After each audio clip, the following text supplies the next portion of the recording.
কতটুকু আছে। তো ডাক্তার পরীক্ষা করার সময় বসে দিতে বলছে আপনি টিউমার আছে, আপনি তো টিউমার নিয়ে কি বলেন, এত বড় টিউমার বলে নিয়ে পরে অনেকক্ষণ চেষ্টা করে দেখা যায় না আসলে নেই। তারপরে আমি কি করলাম, আল্লাহ কাছে চেয়ারে গেলাম, ঘরের জন্য দোয়া করলাম। আসসালামু আলাইকুম, আমি ডাক্তার তাহমিনা আক্তার জয়া, ডিএইচএমএস অনকোর, ঢাকা ইউনিভার্সিটি। আমি আজকে আপনাদের একটা পেশেন্টের রিভিউ দিব, যিনি কিনা আমাদের গণস্বাস্থ্য হোমিও হল যেখানকার স্পেশাল ডক্টর, বিশ্বনন্দিত, আমাদের এশীয় উপমহাদেশের ক্যান্সার চিকিৎসায় সর্বোচ্চ যার সাকসেস, সেই sir S M Sarwar Rahman স্যারের চিকিৎসায় যিনি মাত্র 3 মাসের মাথায় ইউট্রাস টিউমার থেকে মুক্ত হয়েছেন এবং তার মাধ্যমে আরো অসংখ্য পেশেন্ট আসতেছে, যিনি কিনা মাত্র 3 মাস। দেখেন, আমরা যারা এলোপ্যাথিতে ট্রিটমেন্ট করাই তারা দেখা যায় 3 মাস, 4 মাস, 6 মাস ট্রিটমেন্ট করাই, তারপরে হচ্ছে আবার কি করতে হয়, সার্জারি করতে হয়, লাস্টে দেখা যায় সেই জরায়ুটা কেটে ফেলে দেয়, একটা অঙ্গহানি হয়ে যায় একজন মহিলা, সেটাকে তাকে প্রতিবন্ধী হিসেবেই বলা হয়। তো সেই জায়গায় মাত্র 3 মাসের ট্রিটমেন্টে, আমাদের এস এম সরোয়ার স্যারের মাত্র 3 মাসের ট্রিটমেন্টে উনি পরিপূর্ণ সুস্থ হয়েছেন এবং উনি আশাবাদী যে এখানে যতজন পেশেন্ট আসবে তারা সবাই সুস্থ হবে। তো আমরা একটু আজকে ম্যামের কাছে চলে যাব যে উনি এখানে ট্রিটমেন্টটা কিভাবে জেনে এসেছিলেন এবং কিভাবে সুস্থ হলেন, পূর্ণ চিকিৎসা প্রক্রিয়াটা। ম্যাম, আপনার নামটা? শাহিনা আক্তার, বয়স 38। আপনার স্বামীর নাম? আলম। গ্রাম?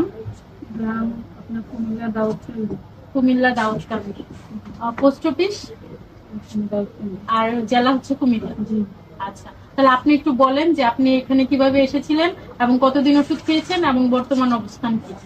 আমি প্রথমত 8 মাস যাবত আমি এলোপ্যাথি চিকিৎসা করছি, ঢাকাতে অনেক জায়গায় আপনার পরীক্ষা করছি। তারপরে আপনার অন্যান্য মহিলা ডাক্তার বলছে যে অপারেশন করতে, আমি অপারেশনে যাইনি। হঠাৎ করে একদিন মোবাইলে ছাড়ের অনলাইন ভিডিও দেখলাম, তখন দেখার পরে আমি সাথে সাথে আসলাম। এসে পরে প্রথম ডোজ নিয়েছি, বলছে 2-4 মাস খাওয়ার পরে পরীক্ষা করে দেখার জন্য। তা আমি 3 মাস খাওয়ার পরে আমি দেখছি পরীক্ষা করে যে আলহামদুলিল্লাহ। আপনার যে কতটুকু আছে। তো ডাক্তার পরীক্ষা করার সময় বসে দিতে বলছে আপনি টিউমার আছে, আপনি তো টিউমার নিয়ে কি বলেন, এত বড় টিউমার বলে নিয়ে পরে অনেকক্ষণ চেষ্টা করে দেখা যায় না আসলে নেই। তারপরে আমি কি করলাম, আল্লাহ কাছে চেয়ারে গেলাম, ঘরের জন্য দোয়া করলাম। ফিজিক্যাল যে কষ্ট ছিল, ব্যথা বা কোনো ধরনের যন্ত্রণা, ওগুলো কি এখন আছে? না না না, এখন অর্থাৎ ফিজিক্যালি এবং রিপোর্টারলি দুই দিক দিয়েই আপনি পরিপূর্ণভাবে সুস্থ স্যারের ট্রিটমেন্টে। তো স্যারের বিষয়ে আপনি যদি কিছু বলেন রোগীদের উদ্দেশ্যে, যারা ক্যান্সারে আক্রান্ত, থ্যালাসেমিয়ায় আক্রান্ত, এইডসে আক্রান্ত এবং কিডনি রোগে ভুগছে, বড় বড় রোগগুলো যেটা তারা ট্রিটমেন্ট করতে গিয়ে দেখা যায় কোটি কোটি টাকা নষ্ট করছে, লক্ষ লক্ষ টাকা, বাড়িঘর পর্যন্ত বিক্রি করে দেয়, এরকম অসংখ্য পেশেন্ট আছে, তারা স্যারের ট্রিটমেন্টে সুস্থ হয়েছে। তো আপনি তাদের উদ্দেশ্যে যদি কিছু বলেন যে অন্য জায়গায় টাকা খরচ করবে নাকি স্যারের কাছে আসবে? আমি যতটুকু সম্ভব, মানে আমি ঠিক হয়েছি সেই জন্য আমি আমার আত্মীয় স্বজন বা আমার যে প্রতিবেশী আছে যে তাদের সবার সাথে আমি আলোচনা করার পরে সবাই এমন আরো 4-5টা রুগী আসছেন আমার পরে। তারপরে আর অলরেডি 2-3টা রুগী আসার কথা ছিল, ওরা ঈদের পরে আসবে বলছে, কারণ এখন তো ঝামেলা না রাস্তাঘাটে, সেই জন্য। কিন্তু আপনার আমি আল্লাহর কাছে দয়া করি যাতে স্যারেরও যাতে আল্লাহ ছিল সবাই সুস্থ দান করো, সবাই আমি বলতেছি। আপা আজকে আসলে ওনার হাজবেন্ডের জন্য ওষুধ নিতে আসছে, ওনার হাজবেন্ডও শীঘ্রই সুস্থ হয়ে উঠবেন। তো আজকে আমি একটু স্যারের কাছে চলে যাচ্ছি এখন।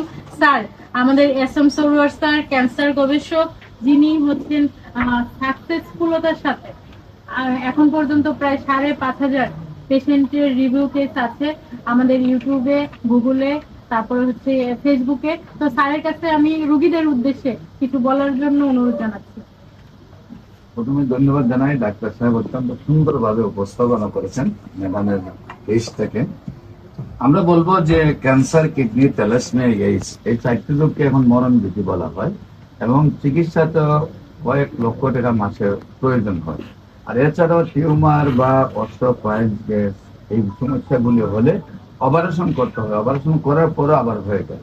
কিন্তু উনি যে ওষুধের দ্বারা কমছে এবং ডাক্তার বিশ্বাস করতেছেন যে আগের রিপোর্ট আর এই রিপোর্ট ওনার রিপোর্ট না, এই যে অবিশ্বাসজনক ভাবে ভালো হয়, এটা স্থায়ী ভাবে ভালো হয়ে যায়। কাটলে আমরা স্বাভাবিক যে কোনো গাছ, আপনি একটা কচুরেও যদি কাটেন এটা আবার বেড়ে যায়। গাছের আম গাছে যদি কাটেন, দেখবেন যে ডালটা আপনি কাটছেন সেটা 3 দিকে ডাল দিয়ে বেরোবে। আপনি যে কোনো গাছ একদিকে কাটলে হয়তো একদিকে আবার বাড়বে, অথবা আর 3 দিকে বাড়বে। এতে কাটা কোনো সমাধান নয়। কেন এই রোগটা হলো সেটাকে স্থায়ীভাবে সমাধান করা হলো মূল বিষয়। তো আমরা হোমিওপ্যাথিকে বলে থাকি সিমিলিয়া সিমিলিবাস কিউরেন্টার, সাদৃশ্যে ব্যাধি মুক্ত। Homeo treatment is the treatment of patient, not the patient but the disease, not the disease but the symptom. Homeo চিকিৎসা যদি ফর দ্য পেইন মেডিসিনকে ফর দ্য পেইন আপনার রোগীর সাথে অ্যাডজাস্ট করা যায়, তাহলে যত বড় রোগী হোক ভালো হয়ে যায়। আমরা একসময় বলছি যক্কা হলে রক্ষা নেই, একসময় বলছি টাইফয়েড হলে কোনো না কোনো অঙ্গ চলে যাবে, একসময় আমরা বলছি বসন্ত হলে সমস্ত শরীর পচে যাবে। এবং আপনারা জানেন আমাদের একজন নবীকেও বসন্ত রোগের জন্য পাহাড়ে নেওয়া হয়েছে। তো এমনি ভাবে আপনার ডায়রিয়া হলে গ্রামের পর গ্রাম মানুষ মারা যেত। আজ কিন্তু সেটা কোনো রোগ নয়। আমি বলি যে ক্যান্সার, কিডনি, থ্যালাসেমিয়া, এইডস রোগ সেটাও কোনো রোগ নয়, সম্পূর্ণরূপে সুস্থ হয়।